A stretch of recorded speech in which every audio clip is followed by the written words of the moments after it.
Hey everyone, this is Kevin from thechesswebsite.com. Today we're going to be continuing our coverage of the 2014 Rapid Chess Championships. We're in round 12 right now. Magnus Carlsen has a small advantage over Vishy Anand by half a point. If he can go ahead and win this with only 3 matches left, definitely well on his way to potentially actually winning the 2014 Rapid Chess Championships, which would be crazy since he just won the regular chess championship. So, very important match. He does have the white pieces against Vishy Anand playing the black pieces, so definitely going to be an interesting match as both players are definitely trying to get as many points as possible. Magnus Carlsen starts with pawn to d4, the queen pawn opening, queen to d5. We have the queen's gambit, and we see the Slav defense respond by Vishy Anand right here. After the capture, knight to c3, we do see an interesting move from Magnus Carlsen. He plays bishop here to f4. You're pretty much always going to see knight to f3 in this particular case, but changing it up a little bit, Magnus Carlsen definitely knows a lot of different openings, and you can always transpose into some of the same lines, but maybe trying to catch his opponent off guard by playing a bishop here to f4 pretty early. Vishy responds with knight to c6, pawn e3 solidifying, opening up the door for the light square bishop. Bishop to f5 sort of looks like Vishy Anand is just kind of mirroring exactly what Magnus Carlsen's doing. Rook to c1, getting it into this open file right here on the c file, definitely where you want your rooks to be. Vishy responds with the same thing. Knight to f3. If we kind of look at it, this is about as equal as you are going to get. Both sides have virtually the same setup of Vishy decides to go ahead and complete that with pawn here to e6. So yes, white has the next move coming, but both sides pretty much equal in this position because they've just been marrying each other on board. So we now see queen here to b3, a little bit active. Bishop to b4, so Vishy decides he wants to not quite get his queen involved. Bishop here to b5. Magnus Carlsen still wants to do exactly what his opponent is doing as well. We do see the bishop take, so Magnus Carlsen is going to have a double bishop pair. He takes back with his pawn. It's always important to know what you should take back with. With pawns, you want to be taking back towards the center. Rook would be actually somewhat of a mistake here. Then his opponent could play knight to e4, attacking. Let's say the rook comes back here to c1, queen to a5. All of a sudden, it gets pretty tricky for white's position. Black has much more aggression going on this particular setup right here. So probably much better that he decided to take with his pawn. And then castle on the king side. Magnus Carlsen eventually needs to go ahead and castle because right now he doesn't have as much safety. We see the bishop takes, so Magnus Carlsen no longer has the bishop pair.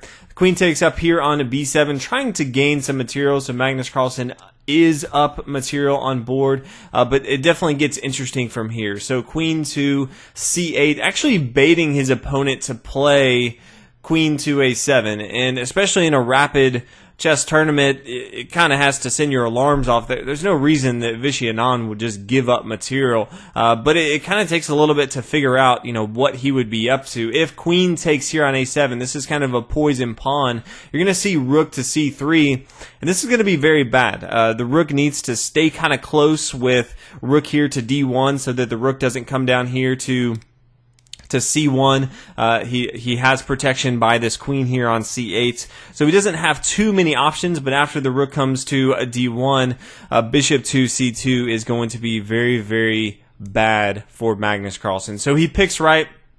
Instead, he decides to go ahead and gobble up this material here on c8. We now see the rook swing over. Very important to now double up the rooks here to attack this pawn here on c3. Because again, Vishy Anand is down in material, but he can get that back if and when he wants to.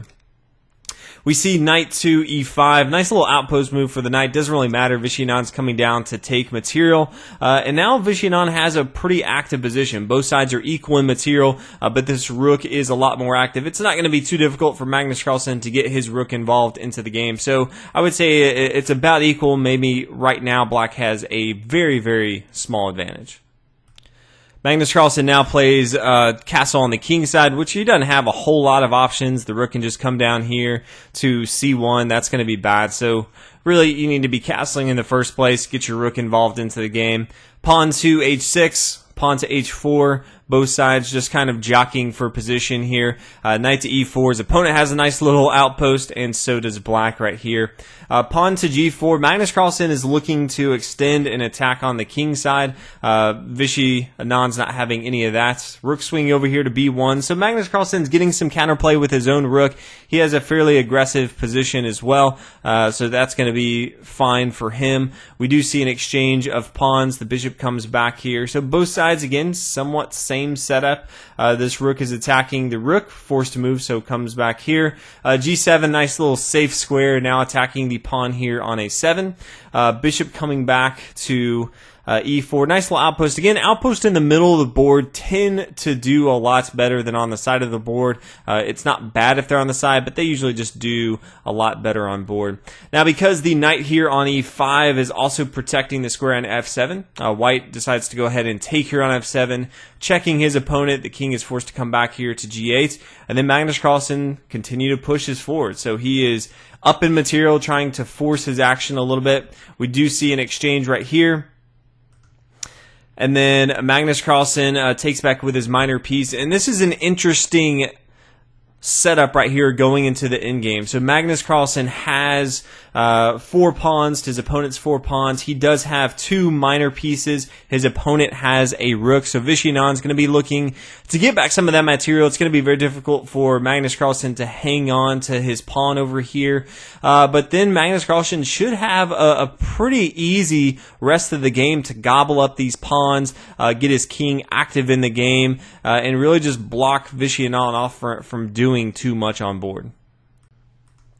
We now see rook to c1, king is forced to come up, and then that pawn's going to fall back. And once you have a passed pawn, which Vishy does, he understands his one chance of winning is pushing this pawn up the board and getting a queen here on a1. So that's what he's going to be focused on. But Magnus Carlsen, again, as we talked about, he can use his minor pieces to just gobble up this material. So his first move is going to be taking here on g5. He can next take here on e6 and just continue down. Pawn to a4. Again, there's no real threat. The rook's not doing too much. It's not very active here. So Magnus Carlsen can easily gobble up this material here on e6 and continue. Interesting, though, in the game, Magnus Carlsen played king to d1.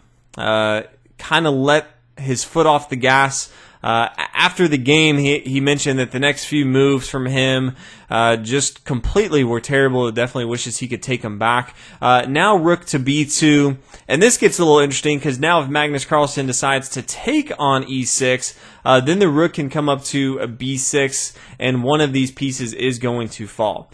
Magnus Carlsen in game was one move late and does decide, in fact, to take with his knight here on e6. So rook to b6. And then another mistake, the knight comes back here to f4. Now, one thing he could have done to save face a little bit, he could have played king here to c2, and then after the rook takes on d6, we can have knight to c5, nice little outpost, going to gain this material back on board. All of a sudden, this white king is pretty active. It's going to be very difficult for black to hold on and win. White has a pretty good game here. He can eventually take this pawn right here, and then he can just start to push his pawns up the board. But instead, he plays the questionable knight to f4. Yes, it is attacking this pawn, but rook taking here on d6 also defends this pawn. Magnus Carlsen said in the particular, after press conference that this was kind of his fatal mistake right here, and he had flashes of going back to a few years ago when he was dominating a big tournament and just plummeted the rest of the way and ended up losing. So things are definitely not looking good. Trying to come out with a draw in this particular match. The rook's going to swing over here to b6. Again, Vishy is going to start pushing forward. And so both sides just kind of jockeying. White's really trying to keep this pawn from going anywhere further. Vishy is trying to keep the king from moving past this b file, and at the same time getting his king involved into the game so he can kind of stop these pawns if Magnus Carlsen decides he wants to push those forward. Pawn to e4, Magnus Carlsen, there's no way right now to attack this pawn, so he needs to go ahead and start pushing with his pawns. King to f7, centralizing. In game, you always want to get your kings involved. They can be a very, very valuable piece. King to c1, not too many moves. Now the king can't come over, or he could come to b1, but then he's going to lose his knight right here. The rooks usually belong behind your pawn so they can kind of push forward. This knight's kind of relegated to defense mode right here, coming back here to b7. Again, b7 is very crucial because he wants to keep the king from moving over here. Once the king's over here, he can kind of go wherever and take this material on board. So rook to a b7, pushing forward a little bit. There's no way to hold on to all this material. And so we do have the pawn coming up here to g7, but again, the rook on b8 is still kind of holding on to that. So rook over here taking on g8. Now the king can come over and start to attack, but another dagger on board is rook to g3, attacking and also protecting this pawn.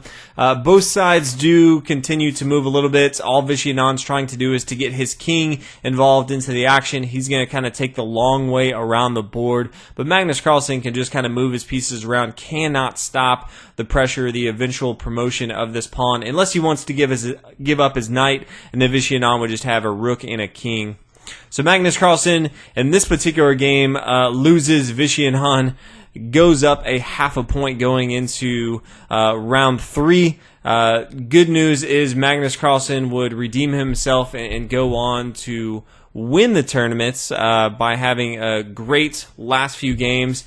So congratulations to Magnus Carlsen for somehow winning the 2014 Rapid Chess Championships. We have the Blitz portion going on Thursday and Friday. It's definitely going to be interested to see who wins that. But hopefully you guys enjoyed this video, learned something, and I'll see you guys in the next one. Thanks for watching.